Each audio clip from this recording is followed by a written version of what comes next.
यास्मीन मुझसे नाराज है। मैं सोच रहा हूँ कि उससे बात क्लियर कर लूँ। क्या कहती हैं? अगर उसके दिल में मेरे लिए जज्बात ना होते तो वो इतना बुरा नहीं मानती।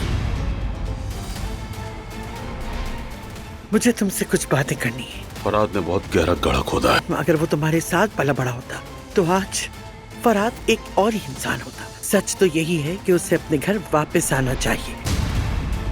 तुम नौकरी तलाश कर रहे हो फरहाद?